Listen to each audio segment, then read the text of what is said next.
Howdy, howdy. Good to see everybody. It's another Monday night, and it is another Extra Bulla Live. Got a good one tonight. I mean, they're all good, but I mean, this is going to be a great one because we got Jose Vega in the house. We're going to bring him in just a second. Yeah, so how's everybody doing? We got a little crowd here built up here. Good to see everybody.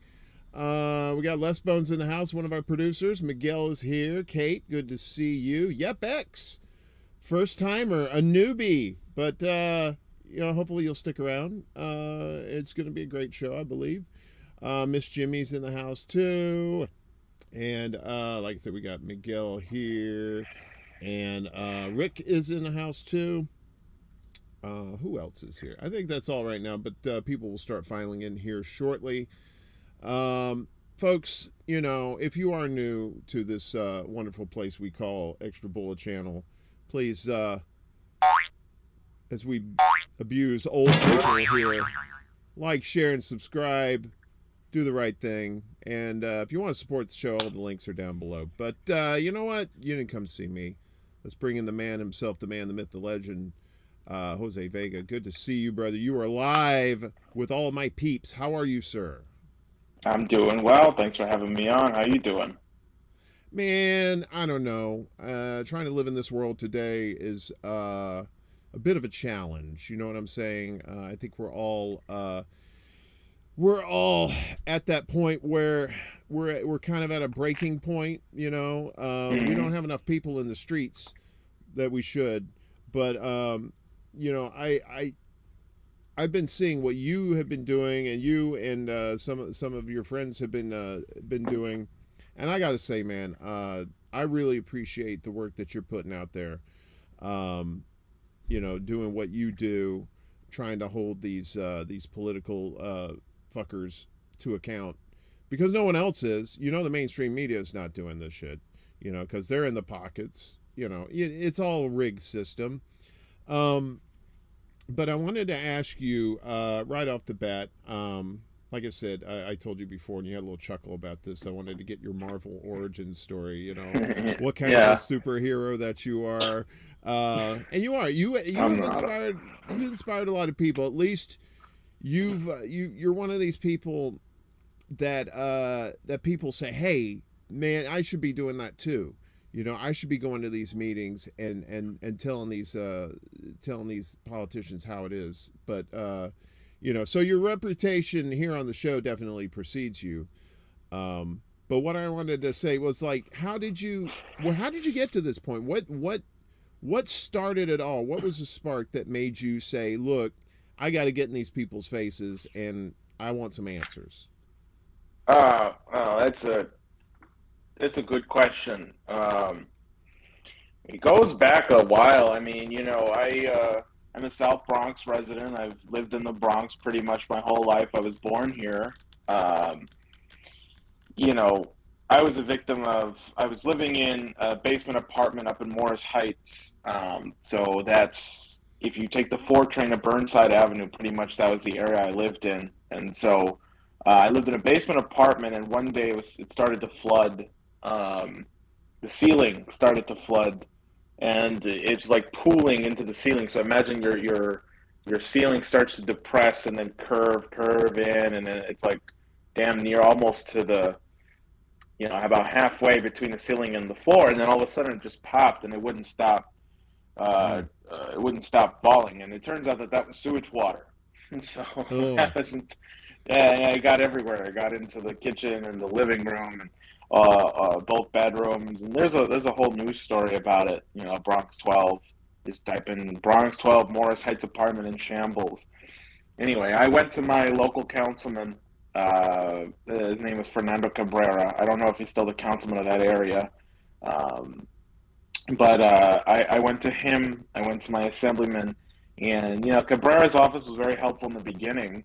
But then I started saying to Cabrera and his chief of staff, listen, I'm not the only one going through this.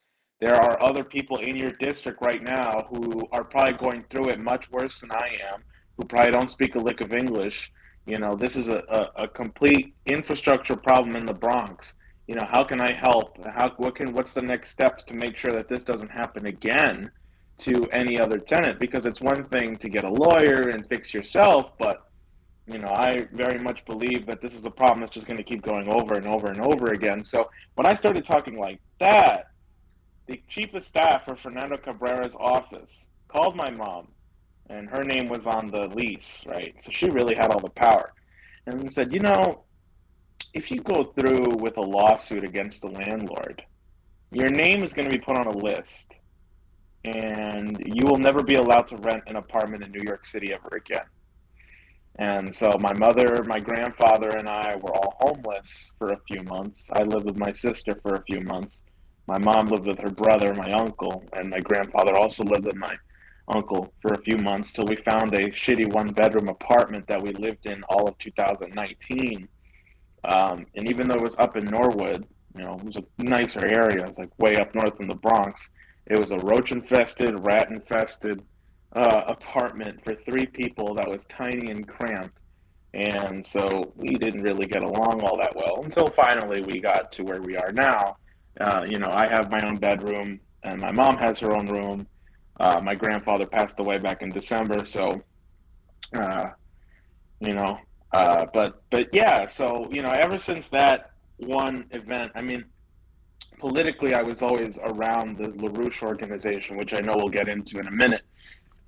But that was the moment that I realized, like, politicians suck. Maybe they'll help you on an individual level. And I vividly remember the chief of staff telling me straight up, like, what if somebody came to you and gave you $6,000 and you just let it all go? And I have that on tape somewhere. I voice recorded all my meetings with him. It's just a matter of me going to look for it so people don't think I'm making this up. And I said to him, no, I'm not going to do that. Maybe if they offered me $999 million, I might consider it. But, no. This landlord doesn't own just the one property. He owns lots of properties, and they all have terrible ratings. So this guy needs to be held accountable.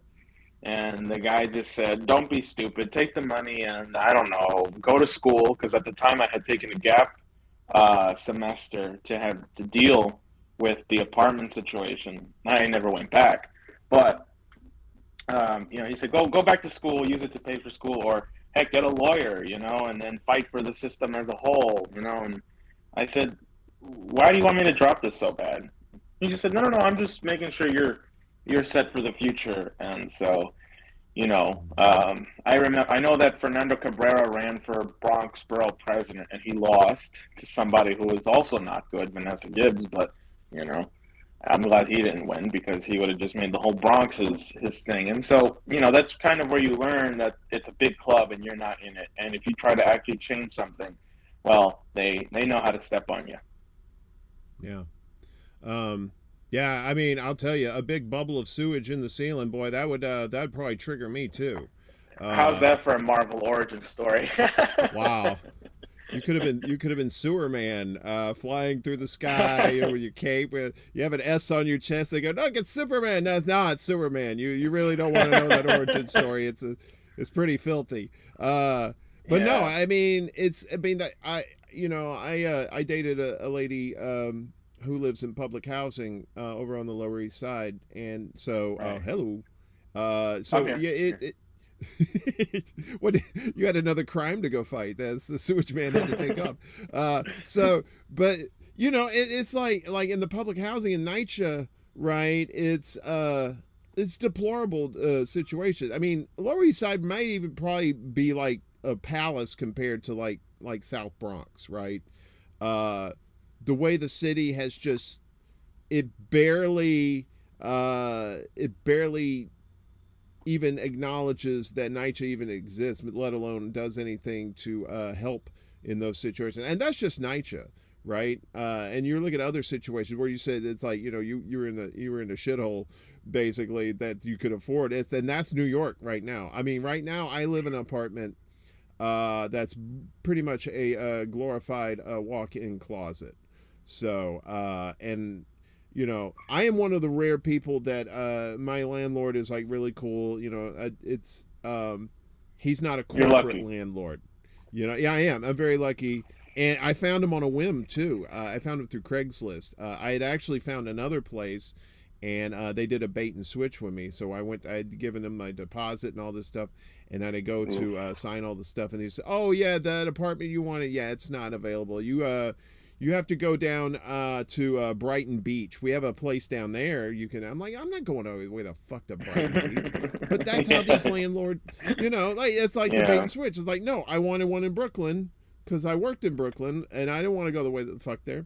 But that's how these landlords work, right? Except for my guy. My guy is like, but he's like 90 something, and I think he's the last of his breed. So, but to and I'm not a native New Yorker. I've been here 14 years.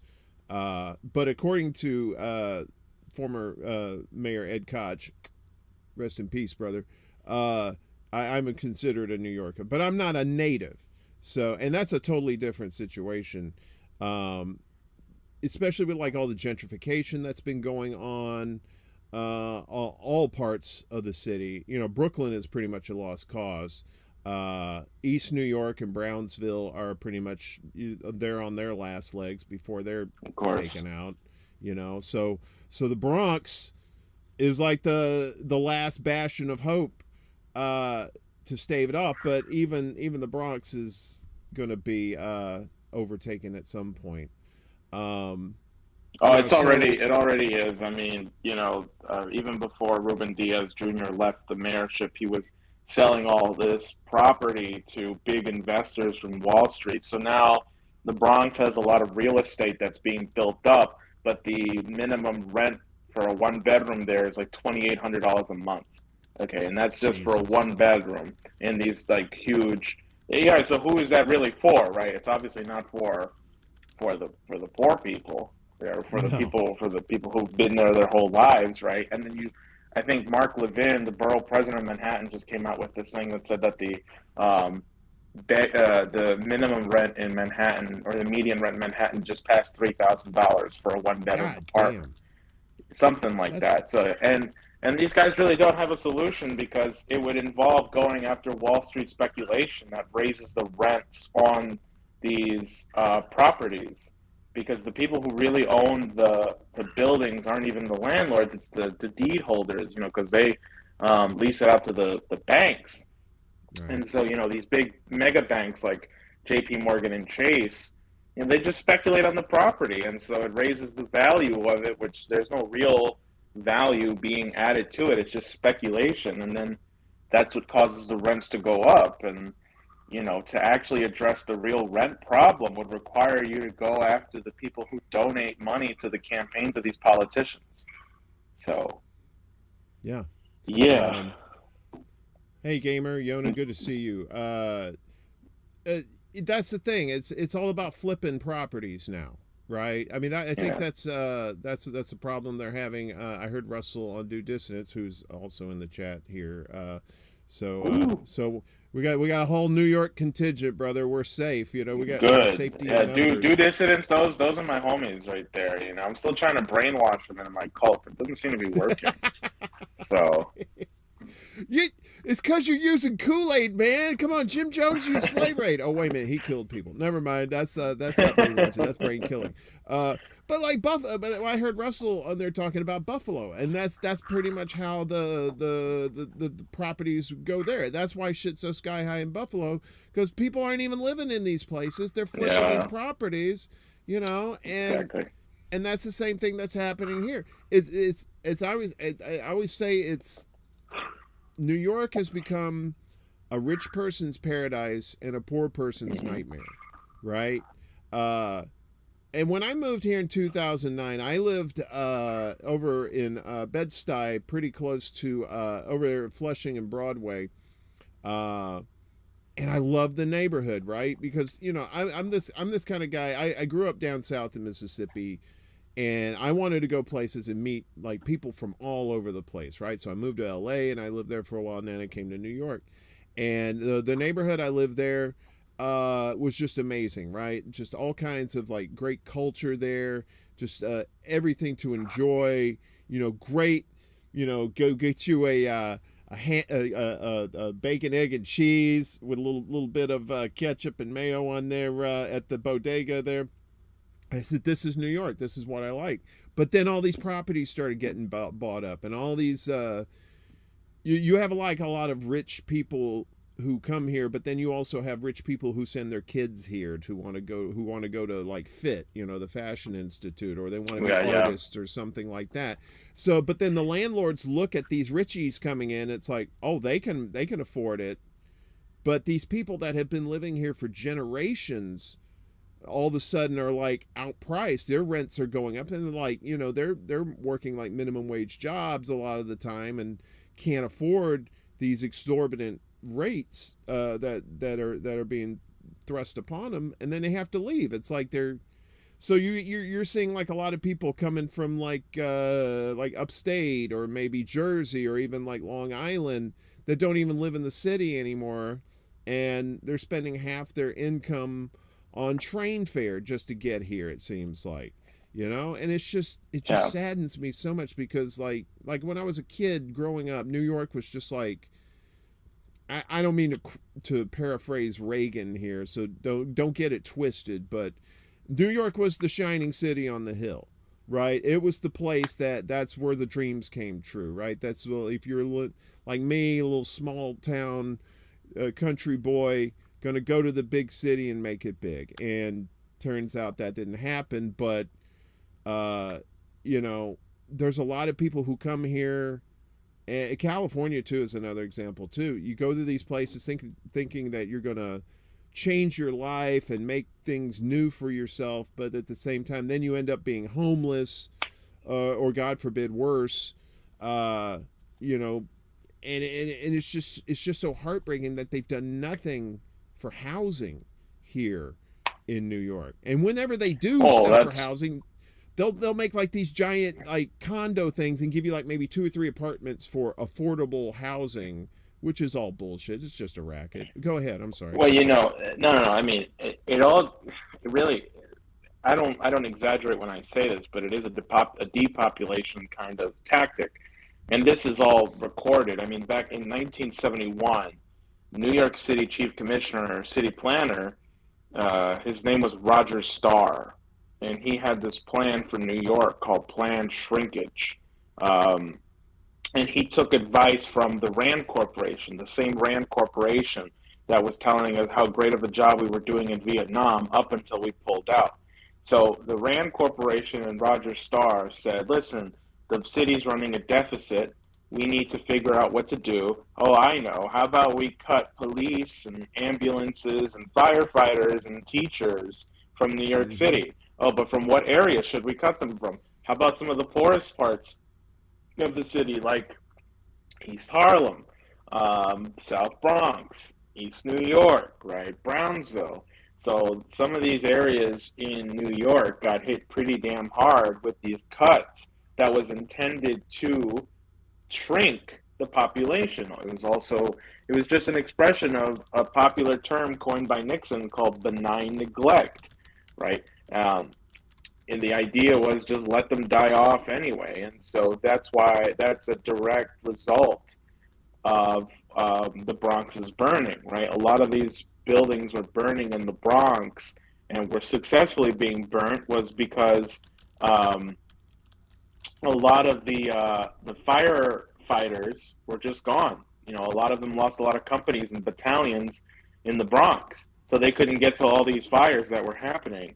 So a lot of them successfully burned down because of the fact that we cut them out. And so now what saved New York was immigration. You had a lot of immigrants coming into New York, which was good. It boosted the economy again. But now you're back at a point where the city can't sustain itself now. If anything, it's overloaded and overbearing. I'm not blaming, the immigrants now that are coming in seeking asylum. It's not their fault at all.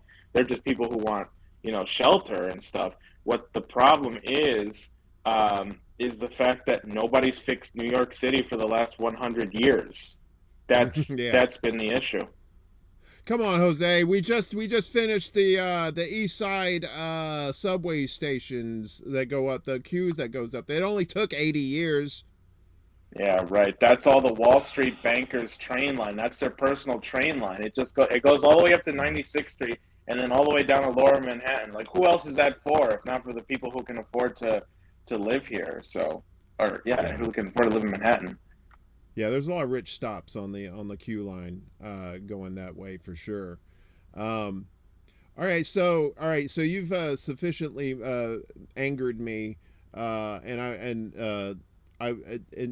in a good way because when you get angered about this stuff, it makes you think about this stuff and kind of puts more of a sense of urgency on trying to find solutions for these things. Um, so okay, so you kind of got your face on the scene, as it were, uh, going to these little town halls for like the Congress people around here in New York. So you went to AOC's town hall that she was having, and it was very predictable what they were going to say, like what she would say, because you were just spitting facts at her and asking her real questions that nobody was going to ask her. Like, definitely not the mainstream media was not going to ask her these questions. What inspired you to start going to these meetings? I mean, like, I know like your origin story, but I mean, what actually got you out to these meetings to actually confront these politicians? Well, the first time I did it was actually Congressman Adriano Espaillat, somebody I did recently again, but I did him in 2019 of December. I interrupted a Mm-hmm. veterans event he was having. And it was actually on the fact that we were funding Ukrainian neo-Nazis. Like, Yeah. I remember I stood up and I said, hey, he was thanking the various individuals in the room, and he said, did I forget anyone? And then I stood up and I said, yeah, you forgot Victoria Nuland. And then this dolt had no idea what I was talking about. He's like, oh, yeah, of course. I knew I was going to get in trouble. Victoria Nuland. And then the room, like, they do a very hesitant applause because they didn't really know what to make of that or what to think of that. And then I just, like, continue. I say, yeah, the woman who funded neo-Nazis in Ukraine, who destabilized Ukraine and did a coup in Ukraine. And then the pandemic happened. If the pandemic hadn't happened, I would have kept going. I would have kept interrupting them. Then I did the Kamala Harris one.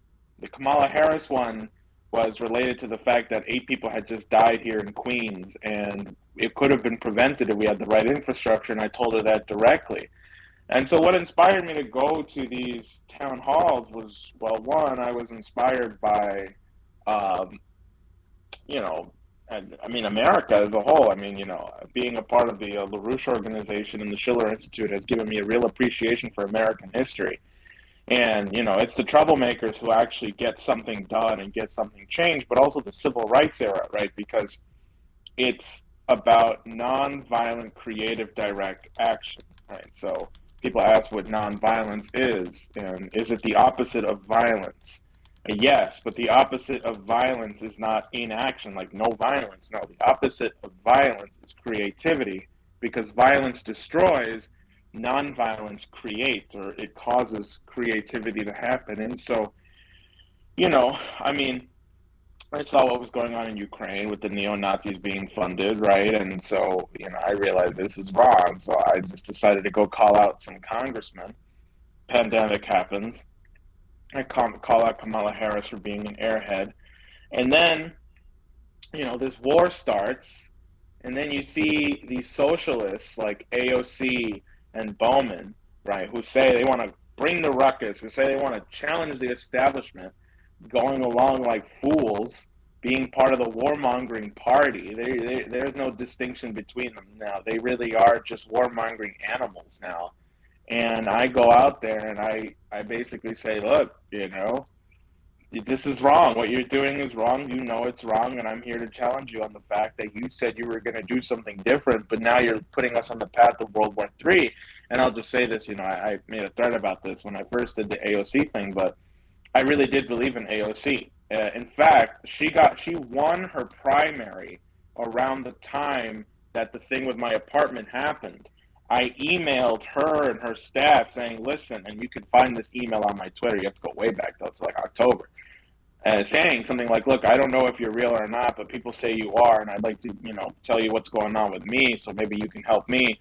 And I never got anything back, And I still kind of supported her a little bit. I mean, it's like, okay, maybe she just won, and, they still trying to figure things out.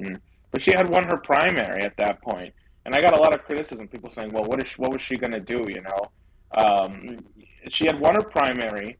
And here in New York, especially in a very blue district, if you win the primary, you basically already won your general election because there's no challenging a Democrat here. A Republican's not going to win. So, I see the injustice, and I decide, I have to take them out on their home turf. And honestly, the one that I'm most proud of isn't even the AOC one. I would say maybe my second most favorite one is the Bowman one because, I say, hey, you're a hypocrite, You say you want to advance the black cause, but here you are funding the neo-Nazis and the Azov Battalion, the same people who kill in the name of white supremacy. And the Buffalo shooter had just, maybe like a week prior or so, had just killed all those people in that supermarket wearing, the black sun symbol, the same symbol that the Azov Battalion uses, right? So, here comes Bowman talking about we're going to advance the black cause. Well, you're doing a really good job at it, buddy. You're arming neo-Nazi paramilitary militias with all this money and weapons who are killing in the name of white supremacy. So really, good job, buddy. Really, a stellar job. More like Jamal Blowman, am I right? Yeah, so anyway, oh, damn, I think I killed Jose. Okay, he's back. No, you're here. Sorry. I'm here. Yeah. I hope these sound effects are powerful, sir.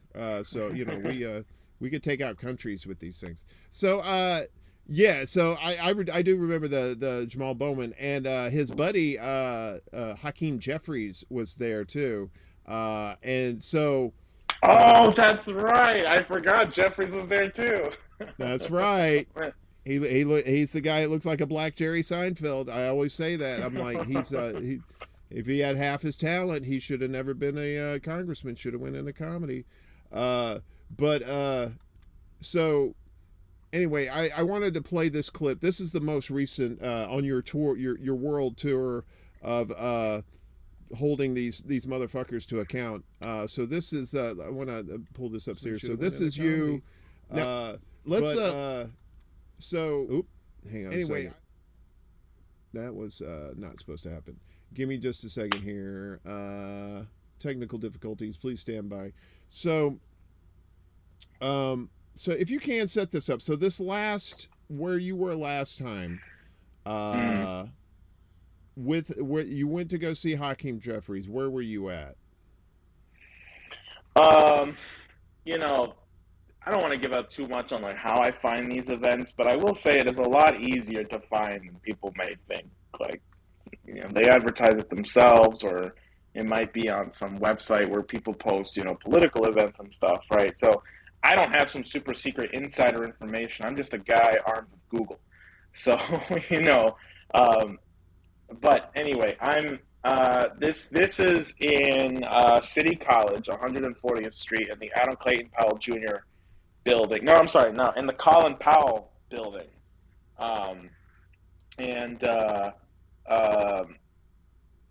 It's supposed to be some, like, he's just supposed to talk about, what a young boy from Brooklyn is doing as the Democratic minority leader and the future Speaker of the House because he's so great and wonderful and everybody should strive to be like him. And as I'm sitting there and he's talking about, sometimes you got to get into good trouble. If you feel passionate about a cause or a problem that you want to highlight, you got to get into good trouble. And I say, okay, good. I agree. We're on agreement of this. And so, and then I was fully ready to interrupt the thing, but then they said, we'll be taking questions if you line up at the mic, but we'll only be taking 2. So I go and I'm the second person on the mic, thankfully. I'm able to ask. The first guy who asked the question before me was just some nerd who's like, how can we make sure that Biden wins again in 2024? Like, oh, God, blow me. Like... How many boots can I lick? Can I lick I your remember boots? Can I lick your boots? It was like his question was like, so the pendulum is like it's Republican and Democrat, but how do we break that? How do we make sure that we keep a Democrat? And then that guy later went on Twitter and was like, I was the guy who asked the question, and you prevented other people from asking, genuinely good questions. Like, I can't believe you should be ashamed. It was like, man, shut up. Like, you fucking dweeb. Anyway, but that guy is what we call in comedy a plant, right? Someone in the totally. audience who laughs at all the jokes, but is just kind of like a friend of the comedian or something like that. So that person was a plant. They had to ask the softball question first.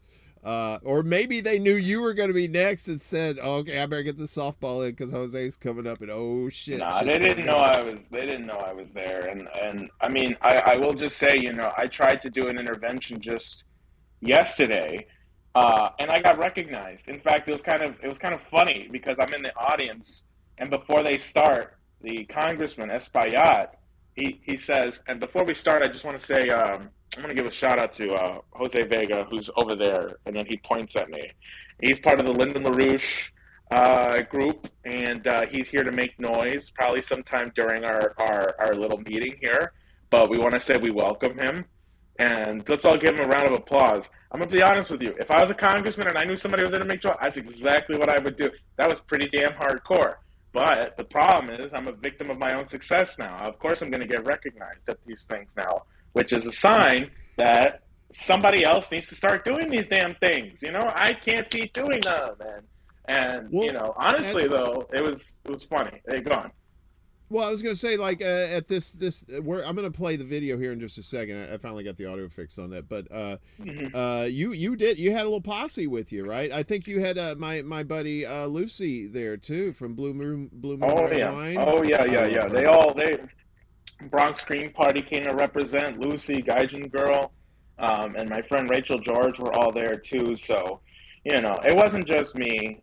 They follow up in part two. So I was, you can. Yeah, but yeah, no. So then anyway, that guy asked the question, he gets a terrible answer, and then it's my turn. So now we're to the clip. All right, let's roll it. The UN Security Council had a meeting yesterday, and Ray McGovern spoke to it. He is a former member of the CIA, and he testified in support of Seymour Hersh's article on the United States bombing Nord Stream pipeline. If it is proven that the United States bombed the Nord Stream 2 pipeline, as has been asserted by Seymour Hersh and his article, will you call for the United States to acknowledge and admit that that was an act of war against Germany and Russia? And I'm asking this because this may be the only way to prevent the rest of us from being killed in a thermonuclear war. And I don't want to be fried. Don't you think the media should be reporting on whether or not this is true? And don't you think you should be inquiring into whether or not this is true? Well, thank you for the question. One, I've got no information to suggest that... Okay, hang on just a second. So, I hate to keep bringing up due dissonance here. I should have just had him on the show with us to talk about this. So he mentioned on due dissonance that look at these chairs, these king chairs, right? Oh, yeah. Yeah. What the fuck is up with these chairs? Dude! Yeah. Seriously? Are we on the Temple Mount here? Did Jesus come back? I mean, come on, what the hell's going on with these chairs? Okay, anyway, sorry. It's a good point. I mean, it's like they give up this impression like we're above you, and also the stage is elevated too. I don't know if that comes across well on the camera. So the stage is elevated. Then they have these like royal elite chairs, as if to say they're better than us or something. Yeah, it's like they're throwing it in our face. It's like, yeah, we are the elite, and so I'm not gonna sit in no bullshit chair. Give me the king's chair, son. You know how this works. Okay, I'm sorry. I'll continue. The United States was involved in bombing the Nord Stream pipeline. Because you weren't briefed on it. Sir, you got your chance to ask a question. So you give me an opportunity to respond. You weren't given information because he explicitly says you weren't briefed on it. Shouldn't you inquire? So here's what I'll say about, I think, President Biden's leadership generally as it relates to the Ukraine. We committed an act of war. What are you doing to respond to that? We have to hold Biden accountable. So listen, you're from Brooklyn, right? You know when to call bullshit when you see it. So do I. This is bullshit right now. And I see what's happening right now. That does not silence me. You can hear me right now. I want you to say something about the bombing, because we're all going to die from a nuclear war right now unless you stop it and you at least put and inquire into whether or not it's true. This war in Ukraine is going to leave us all dead. So what are you going to do? Because you need to inquire. I'm a New Yorker too. Here's what I'll say. Say it. We're going to continue to stand with the Ukrainian people. That's fucking bullshit. Do not do that. You will end us all in dead. this war against Vladimir Putin. We need peace. We need talks. Because why are it's you not sabotaging just- talks? it's Do not not put just your a hands on battle me. between We need Ukraine peace talks. and I am not Russia. going to take this. Yeah. It's a We need battle peace talks. It's a You battle are between leaving. Listen. democracy Did you even read the and allegations? autocracy. It's a No. battle between How truth about and accountability? propaganda. Not And airheadedness. it's a battle between Okay? tyranny How about and bridges, freedom. not bombs? And democracy, Okay? How about truth, and freedom conversations, will not prevail. cremation? And the United States is going to help make sure Diplomacy, that happens. not destruction. How about that? I want to ask How you to about join it? me You for a round of goddamn applause. airhead, you're gonna kill us all. I don't want to die in a goddamn nuclear war, and nobody does. Yeah. I Sorry about got that. two I words had for to you. step out for a second. But yeah, go on. No, that's fine. I got two words for you. Fuck and yeah. Because that's what we need, my friend. Well, I mean, like, I will say here, like, one, anybody doing this, don't do what I did. Don't move closer to the speaker. Well, I did it in the moment because I thought he may not be able to hear me without the microphone. The reason I say that doesn't silence me is because what you don't see on camera is a tech guy just yanked the mic from me. And so I just say that does not silence me, and I go up to him in my mind so he can hear me better. Ozzy, sorry, cat needy. I go up to him so he can hear me better, but don't do that.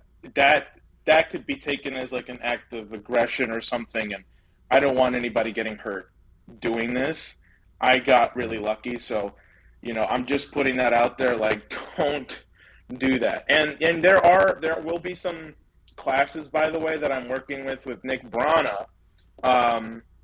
Nick Brana and I discussed some of the next steps after we did the Sunday Rage Against the War Machine rally. He allowed me to speak for a couple minutes to talk about the next steps. We want people all over the country doing this. And, so I am writing a guide right now on like the optimal way to do this. And also we'll be having like live Zoom classes where people can ask questions and stuff. And maybe we could even simulate how to do it, because that's really the important thing. It's like, even though I keep doing them, which and I won't stop, hopefully, unless like someone kills me. So, I really don't want to die, but I'm not suicidal either. So I'm very happy and optimistic with life. We're recording this, so we'll make sure, like, if anything funny happens, God forbid, we got you on tape saying, somebody Epstein me. I didn't do it myself. I'm sorry. Please go ahead. The second thing is, like, you see me say that's fucking bullshit after he says we're going to keep supporting Ukraine. I lost control. I can't, I know some people thought that was a badass moment. In retrospect, maybe it was. But at the same time, I have to like say here, like, I lost control, and I should not. The interventions should be done as a way to tell people information they may not know, or you're trying to inform people of something, right? And so, that's why I try not to repeat them, because for example, Espaillat, who I tried to do yesterday, in my mind I was like, should I? I already got him. And then I was like, well, okay, there's the Cy Hirsch stuff that came out. That's a new development, right? So I do have some basis to go yell at him again. But if it's different people doing the same guy, it's a whole different story. And then, yeah, you can totally get away with doing that. But I would say that one, though, really went viral. Not as viral as the AOC one, but it was as potent as that one. And I just think, you know, it expresses a lot of frustration that people feel with this Cy Hirsch story, that like this is a bombshell thing that could completely end NATO, could completely redefine the dynamic that we have with Germany for the next decade. Hold on. Oh, never mind. I thought he turned on the gas stove for a second, but that's just With the somebody cat? flushing the toilet. No, yeah, yeah, because he likes to catwalk along the You thing. cat got sometimes, skills. Your Yeah, cat no, said, no, "Look, but I ain't waiting for you to feed me, motherfucker. I'm gonna make my own shit over here." He probably is getting a little hungry. Dinner time is half an hour from now, but he's probably getting a little restless. But anyway, you know, so I would say, you know, this can end NATO. This can completely redefine our dynamics with our so-called allied nations for the next century. If this story gets any play, any legitimacy whatsoever, the whole empire will just crumble. That's really what I think, because not only will you have to impeach Biden, you will get rid of that whole thing, the whole cabinet. Anybody involved in the story, including Anthony Sullivan, is going to get the boot and will have to probably be like publicly executed. That's probably the only way society. I'm not saying I would want them to be publicly executed. I'm just saying the outcry from the public and the society would be to the point where they would say, like, hey, these guys something needs to happen to them, you know, whether they get life in prison or executed or something like that. Because that's really how serious this is. Like, if people understood the gravity of this, that we blew up civilian infrastructure from our allied country, you know, so there's going to be a lot of questions and a lot of hell to pay. You know, on this show, we always talk about, you know, like holding these people to account and getting these answers from people. And all we do is it's this the propaganda and the talking points are just they're so blatant at this point. It's just they're not even trying anymore. Like you said, you know, we were joking about the chairs, but it just that the optics alone on that is just like that. It just screams "fuck you" to the people, right? Yes. And so seeing you out there with the passion that you had, that you're not a journalist from mainstream media. You're not somebody with some sort of nefarious agenda. You're a citizen of the United States of America, and you're demanding answers from your elected officials, and they're giving you these bullshit answers, this whole we stand by Ukraine, this whole stock line that these fuckers have been giving us this whole time. And you know, and I believe, like, when you went to the Richie Torres town hall too, when you confronted him, and he gave you the same bullshit answers too, you know. And that's optimal, by the way. That intervention, I think, was like optimal, because and not every intervention can be like this. There's like 2 or 3 different types of interventions you can do. The Espaillat one was just pure disruption. We weren't going to get a dialogue with him, because the whole event was structured around how much we love Espaillat. Woo, they brought cheerleaders out. They brought some lady to sing the national anthem out. They brought Eric Adams, Kathy Hochul, Chuck Schumer, you know, Kirsten Gillibrand. You know, and Chuck is out there saying, you know, Espaillat is a very good thing for Harlem. You know, it really makes my heart very happy to see Espaillat. It's all just like blowing him. It's just like, God, shut up. And so, you know, he wasn't taking questions. He wasn't going to do anything like that. It was just all, let's celebrate how good Espaillat is. So the only thing you can do is disrupt. But Richie Torres, as much as I hate this guy, as much of a neoconservative, neoliberal that he is, right, he at least took my question. Like, somebody called on me, he took my question, and he defended his bullshit position, right, which is so much better than, like, he doesn't get along with the squad, right? But it speaks much more volumes that he would take a direct question from constituents like that and defend his position than AOC would. Because the reason why Kynan and I stood up at the AOC town hall was not because we were there with the intention to yell at her. In fact, we talked about it before. We were like, hey, if you get the microphone first, talk about this. If I get the microphone first, or I get the ability to ask a question, talk about this. We switched to disruption in the middle of it because we were like, whoa, all these questions are pre-written and she's just throwing away the one she doesn't want to answer. So, no, we're just going to have to stand up and be heard. And that's exactly what we did. And so she got her butt handed to her. That was beautiful, brother. I mean, the Richie Torres thing too was good too, because that was, I mean, the Hakeem Jeffries thing, you know, with the kind of the larger auditorium and the you know, in the royal chairs there, but you just, you know, juxtapose that to the Richie Torres thing, which was a lot smaller event. It was a lot more quaint. So Exactly. and it was You easier, can dialogue. right? And you, I mean, you're kind of getting a reputation for being somebody who's pretty intimidating when it comes to these people, right? Because Oh no.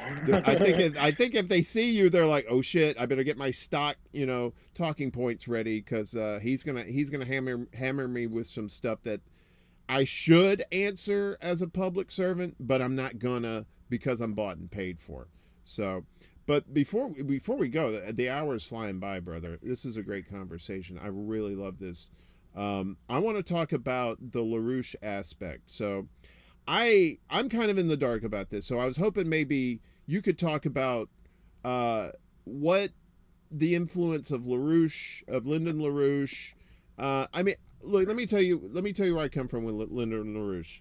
My knowledge of Lyndon LaRouche was people with tables outside of bookstores giving away pamphlets and stuff like that, saying to vote for Lyndon LaRouche. That's pretty much my knowledge base when it comes to Lyndon LaRouche. So what is it about LaRouche that captivates you, that interests you? I mean, if you want to talk about that for a second.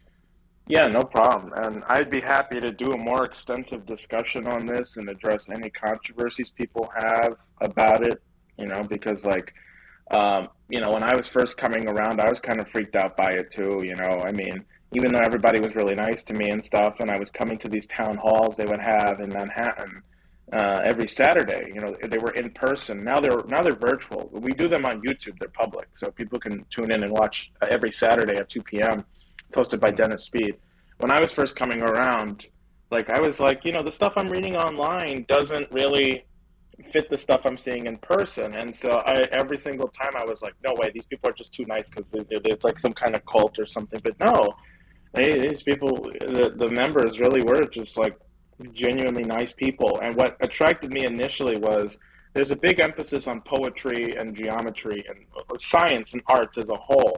And I was a science and art major, or like on the track in high school, right? So in high school you could pick like what you want to track or whatever, and I picked science and art.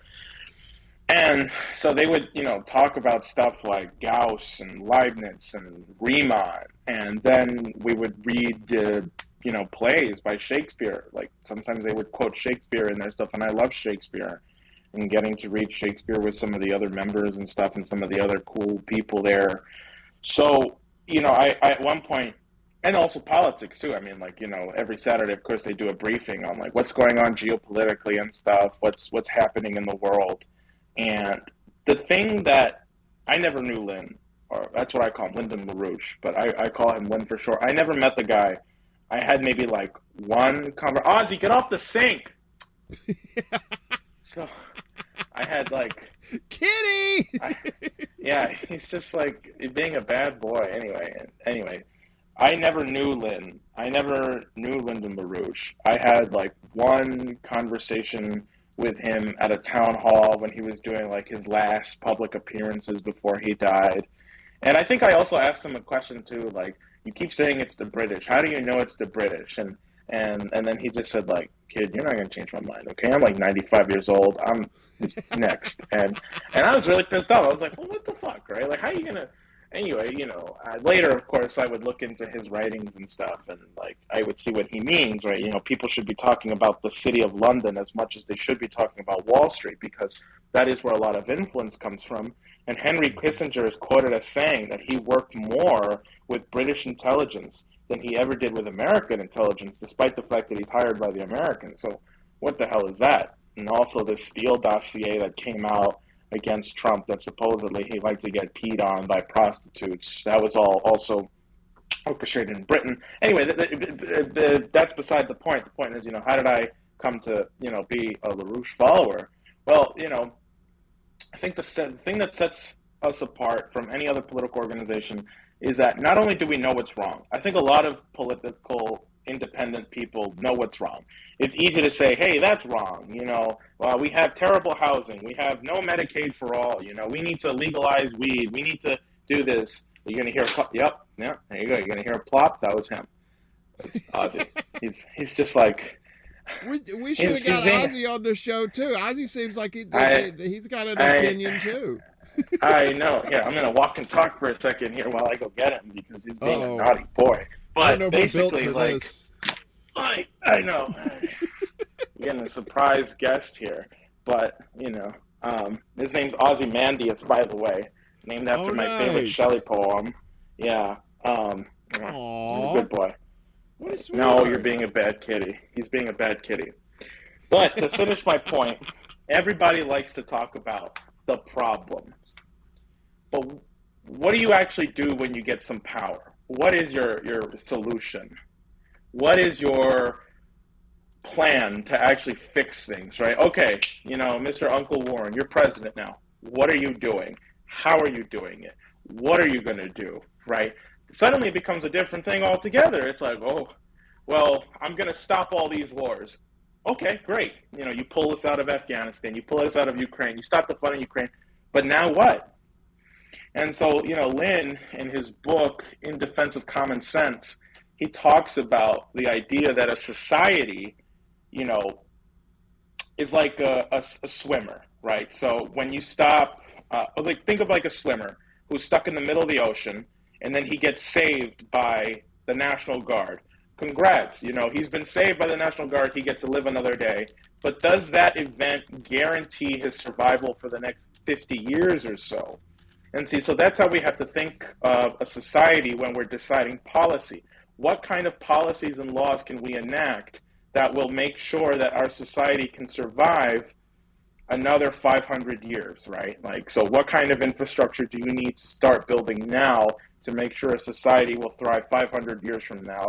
And what kind of culture do you need to make sure that the people who are born 200 years from now are in tune with the mission that was started 200 years ago? And they're like, oh yeah, this is why we're building maglev trains. This is why we're making sure everybody has proper housing, right? And then they then say, okay, well, from our point, how do we make sure the next 500 years of society actually work and function the way they should? And so, that's what attracted me, is that he actually had an answer to these ideas, to these problems.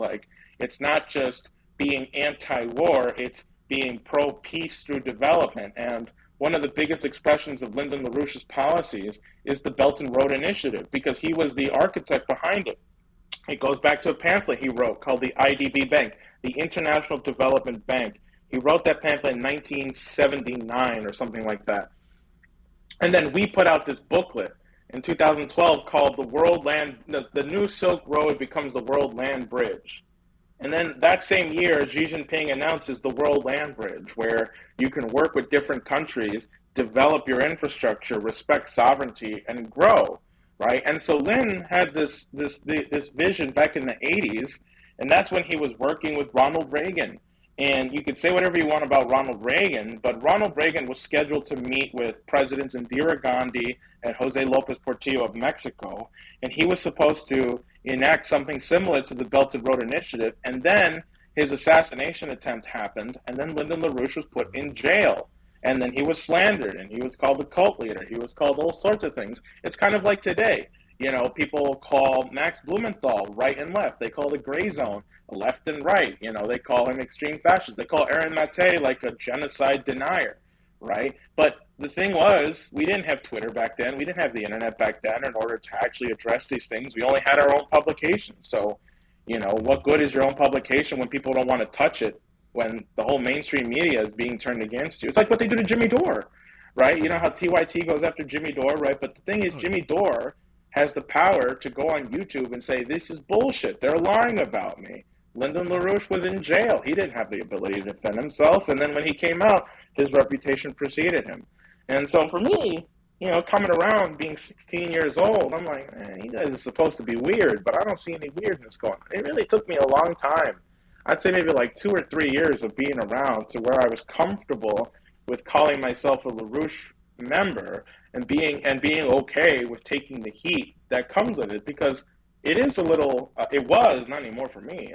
I'm good now. I've embraced my identity, but it was a little uncomfortable because I like these people, but at the same time, like everybody's saying, I'm in a cult. I'm in a cult. I'm getting brainwashed in a cult, and so I had to take the road less traveled, and so now I'm just like, nah, man. Like I'm in the cool kids club. Like I really believe 50 years from now, people are going to be like Lyndon LaRouche. Yeah, man, that guy was revolutionary, and it's true.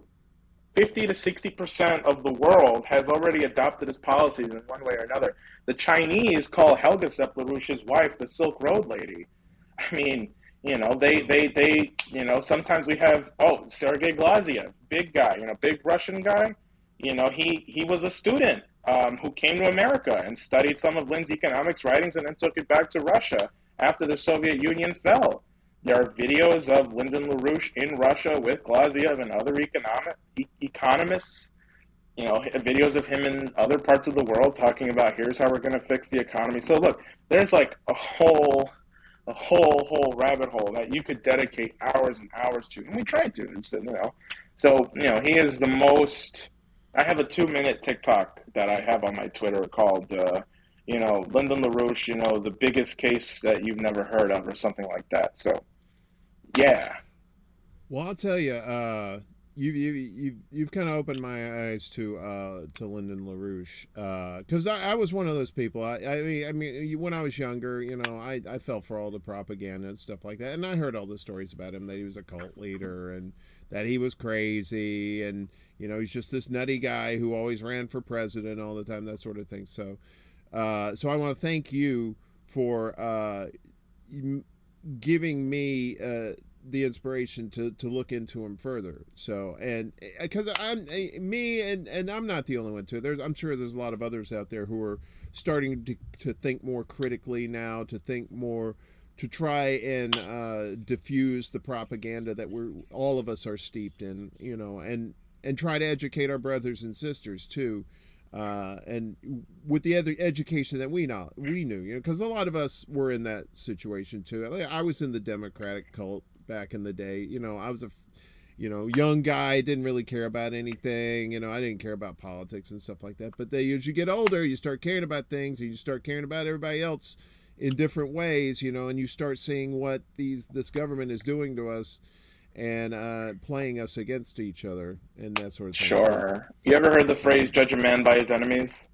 Yeah, exactly. Okay, we had all the big guys. Henry Kissinger put memos out to the FBI talking about what are we going to do about this. George H. Bush wanted us dead.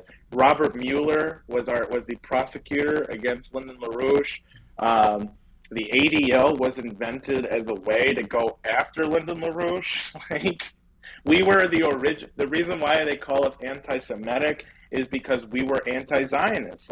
We were one of the original people calling out Zionism for what it was. It was just, destruction against the Palestinian people. That, it's not anti-Jewish, it's not anti-Israeli, it's just saying, hey, stop terrorizing the Palestinian people. We were the original people to start doing that back in the 70s, and then the ADL had to come out as a way to counter us because we were just kicking ass on that too.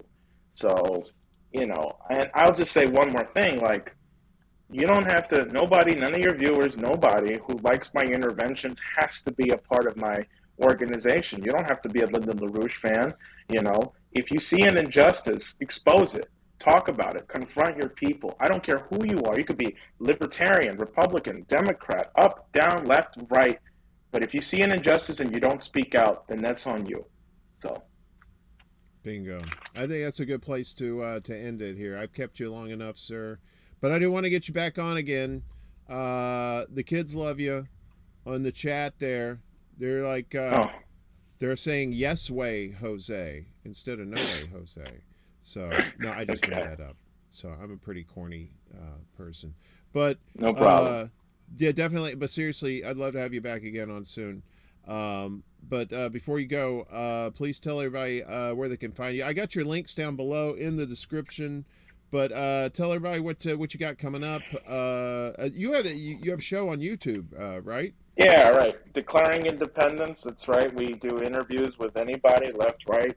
Scott Ritter was our debut guy, and We've had people on like Do Dissidents, who are great people. We've had on Senator Richard Black. We've had on Rome from RBN, who's like a hardcore communist, and Senator Richard Black, who is not a hardcore communist. In fact, if you want to go see the Senator Richard Black uncut version, you can get it on my Patreon, but there's like a 30-minute section where he just rants about how much he hates communists. And I cut that out and I put that as a Patreon exclusive because I thought it was the funniest thing ever. I just asked him one question about Cuba, and then he just set off like a firecracker. So he's hilarious. I love him so much. Obviously I don't agree with him on everything, but yeah, declaring independence on YouTube and on Twitter at HoseBTrigger. So yeah. Right on. Man, this was beautiful, man. I knew this was going to be a good conversation, but I didn't know it was going to be this good. And like I said, seriously, everybody in the chat is just totally digging this. And, I really do appreciate you coming on. Hang tight for just a one moment here. If you don't mind, I will give you a proper goodbye here. But I just want to hang on just a second. Okay. Just hang on one second, sir. And like I said, we'll have you on again. Thanks again for being on. And I want to thank everybody in the chat. I know we had some latecomers here. Sam Cedar is king, and Shake and Bacon, and Anthony, one of our producers here. Gamer, YepX. Good. Thanks everybody for coming out. This was a really good conversation. If you're watching this on the replay, we really hope you're enjoying it too. Take care, everybody. Have a great night. Wash your tukish. Nobody likes it dirty tukish, okay? All right. Do it for your mother. She loves you, all right? I don't know why she does, but she does.